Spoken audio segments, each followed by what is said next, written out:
juicer. This is the spatula I replaced.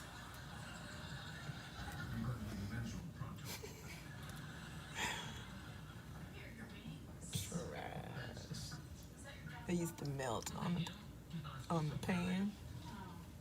I just got this today, but I have a purple one.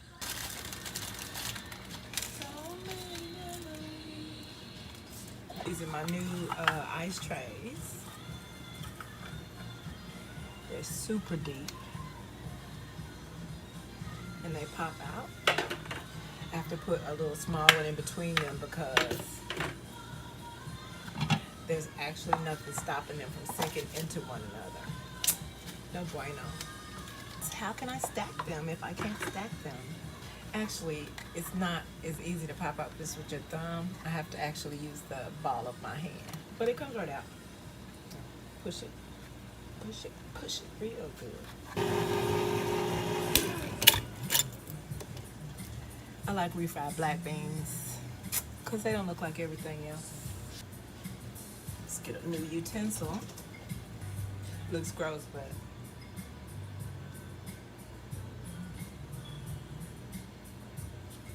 put the oven on 420. Get me a few tomatoes.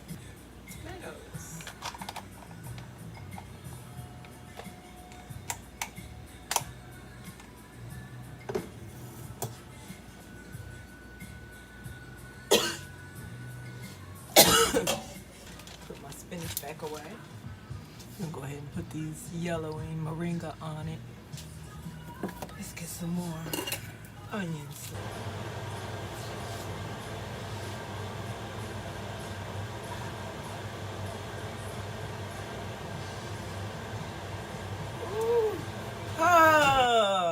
Don't you hate when you need a shower? Because you just worked out. You need a shower. But you know you're going to go out in the garden. So it'll be the wasted shower. Because you're just going to get sweaty again all over. But then you know it ain't going to hurt you none to just range off right quick. You can range off. Range off. Go do your garden and get sweaty again. And then take a shower when you get back in. Oh, yeah. So I'm going to tack this on to the other end of my tomato seed collecting video. Or maybe I'll just take highlights from it and add this to it.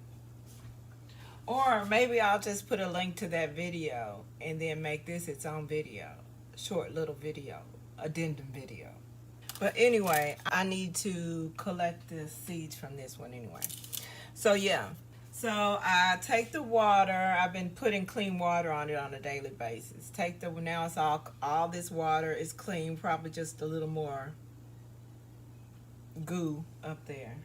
Because I'm working with two different kind of seeds right now. So I'm going to pour the water off.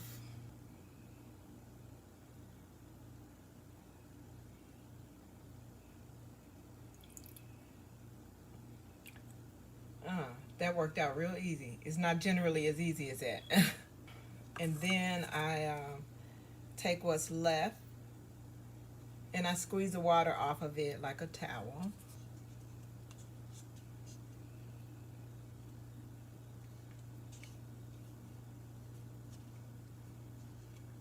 To the bottom.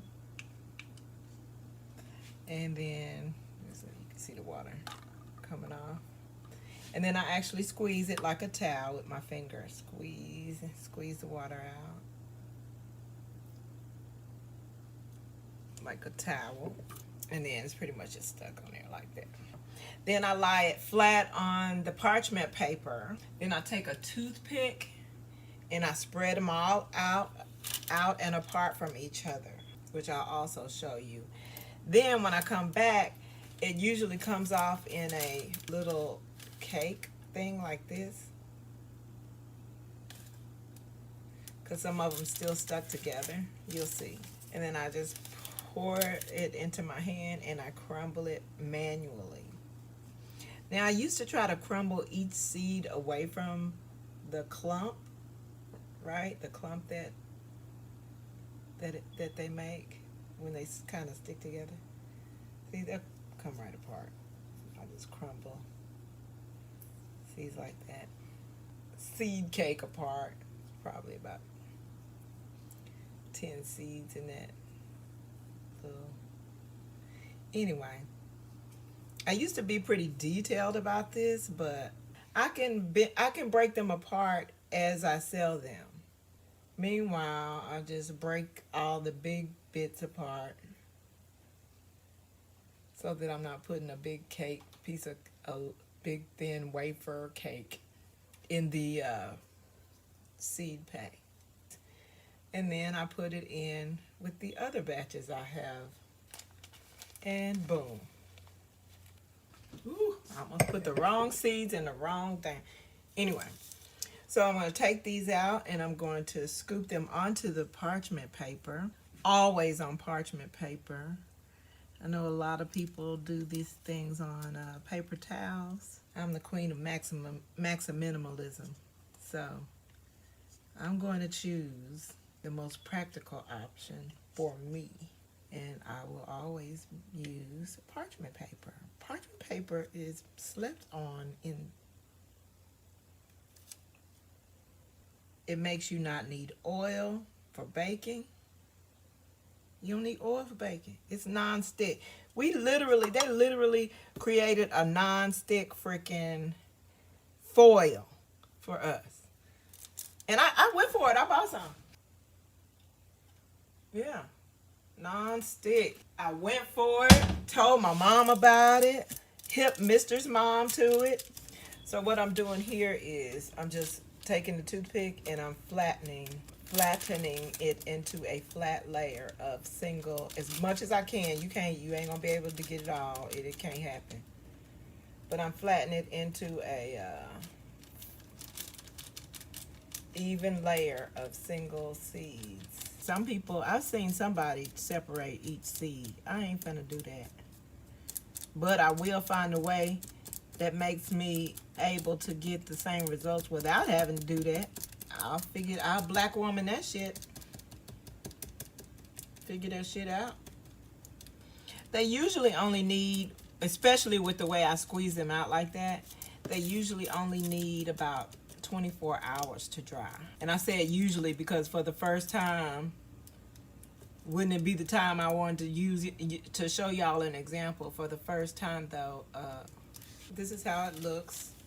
Remember I told y'all I don't care how much you know about what you're doing and how much you remember that you only do one thing a certain way, so it's got to be that one. Label your seeds. Label your seeds and label your seeds and then label your seeds. My patio tomato seeds that we just dried out. That we just drained.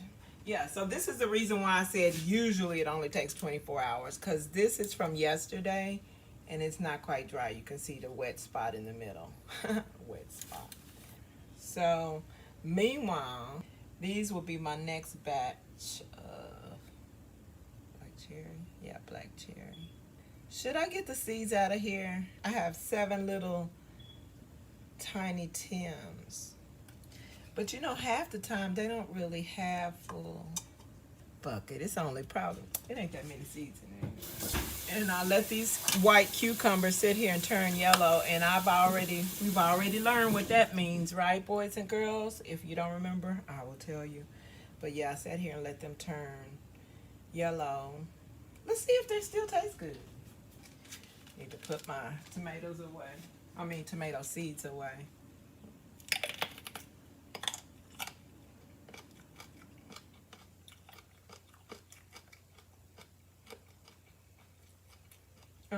It ain't sweet.